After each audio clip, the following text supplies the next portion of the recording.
Hello, listeners, and thank you for tuning in to the Inkwell podcast.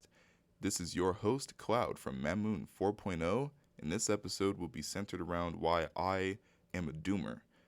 To begin, I will explain what it means to the uninitiated as I aim for this channel to speak not just to Inkwells, but also those on the outside that may be interested in the community and our terms. During a DuckDuckGo search before recording, I found a website that explains what a doomer is in as neutral a fashion as I could find. Here are some quotes that should give a decent idea on what they are, having picked what I believe to be the most relevant lines written there, taken from slangit.com. A doomer is a person who believes that humanity and civilization are inherently evil, or at least apathetic, that civilization will inevitably collapse, and that there's no possible way to ignore or change these facts. Doomers often express their feelings of frustration, depression, and despair on social media and in forums such as Reddit's r/doomer subreddit. And because doomers believe that everything is meaningless, they are often depressed and engage in unhealthy behaviors such as alcohol and drug abuse. However, despite their nihilism, some doomers continue to reach out to others for social interaction and engagement. Doomers may congregate on social media and in forums to connect with others who understand the doomer mindset. I believe this definition to be mostly accurate, though, as most generalizations do, it misses out on individual nuance. This is where I hope to fit in somewhat. To begin, I consider myself a doomer. I don't see much of a point in the way society is structured, and more specifically, the way dating is handled in current year. Put simply, I despise it. There are a number of reasons why, but I'll just mention the largest reasons. 1. Female empowerment. Gaining the right to vote and the ability to work was a mistake. Not necessarily because I think women are incapable of performing these tasks, though it depends on the studies you look at, but because it completely upset gender roles/relations. This becomes a problem when you account for hypergamy, the principle that women often go for the best deal possible. The higher a woman's position in society, the higher a man must be just to even be on her radar, let alone have a chance. Channels like Face and LMS and ITV demonstrated that women only date/marry up if they have the opportunity to, which leads me to my next point. 2. Dating apps. Dating apps completely destroyed the dynamics between men and women. A recent segment from Fresh and Fit featuring Tim Pool titled Girls Think Men Are Extremely Unattractive discussed the issues with modern dating, more specifically, the extreme hypergamy fueled by the insane amount of options they have.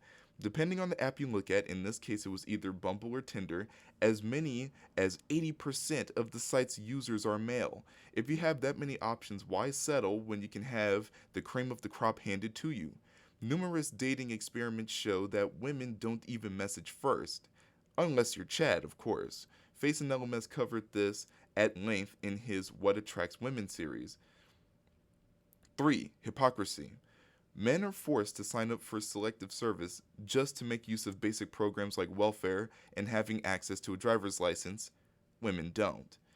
Men bear all the responsibility of creating children but have no rights and cannot walk away from parenthood unless the woman wills it so. Men pay the majority of alimony and child support, even if the child isn't his or the woman cheated. Women can demand tall men, but men cannot demand thin/traditional women. Men are expected to pay for everything, while no such expectation exists for women, despite them making more money than men thanks to affirmative action and scholarships made specifically for them. There are more examples, but this isn't an exhaustive list. These reasons and more have all culminated in a general sense of apathy, depression, and frustration, not just in myself, but in thousands of other men. So, some have asked me, and likely will in the future, why I won't looks max or money max. I'll put it succinctly. I just don't see a point to it. Even if I could work my way up to a 6 and get a girlfriend, will it last? Women, especially my age, are extremely prone to cheating. And it only starts to even out once they get into their 30s, with men surpassing them in their 40s based on an IFS or Institute for Family Studies graph. I know I said I wouldn't focus too much on statistics in this podcast, but every once in a while, I need to, just to prove a point. Let me go ahead and bring it up here in OBS so that you can see what I'm talking about. However, you likely already know what it is. Let's see, desktop right here. Okay, this should do the trick.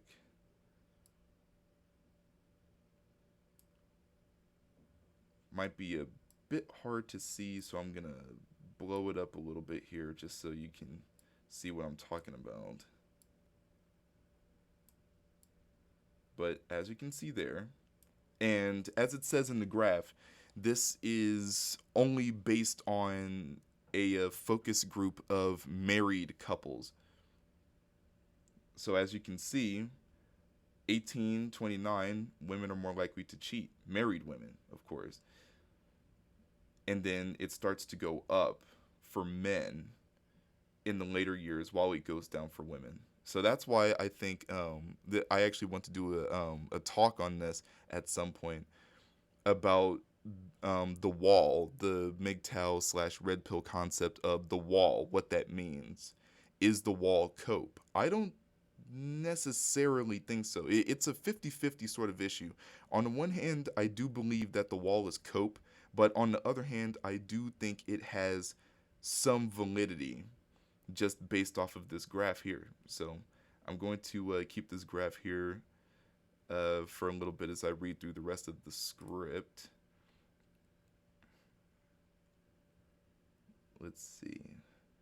Quote, in general, men are more likely than women to cheat. 20% of men and 13% of women reported that they've had sex with someone other than their spouse while married, according to data from the recent General Social Survey, otherwise known as GSS. However, as the figure above indicates, this gender gap varies by age. Among ever married adults ages 18 to 29, women are slightly more likely than men to be guilty of infidelity, 11% versus 10%, but this gap quickly reverses among those ages 30 to 34 and grows wider in older age groups. Infidelity for both men and women increases during the Middle Ages. Women in their 60s report the highest rate of infidelity, 16%, but the share goes down sharply among women in their 70s and 80s, which, of course, by comparison, the infidelity rate among men in their 70s is the highest, and it remains high among men ages 80 and older, 24%. Thus, the gender gap in cheating peaks among the oldest age group, ages 80 plus, a difference of 18 percentage points between men and women. Now, this is just for married women. Imagine what it is for unmarried women. So when they have a financial and legal obligation to stay with their partner, they still cheat more when they're younger. And it makes sense because women are in more demand when they are younger. I don't think this necessarily changes that much as they get older, at least not as much as red pillars would have you believe. But at the same time, I do think there is some level of validity to the wall. Women's looks do degrade over time, but their sexual market value doesn't necessarily drop as much as they would have you believe. At least I don't think so. Hopefully, this episode will help establish a profile of myself for your convenience. That will be the goal for the next few episodes or so at least. Thank you for listening. This is your host, Cloud, and I bid you farewell.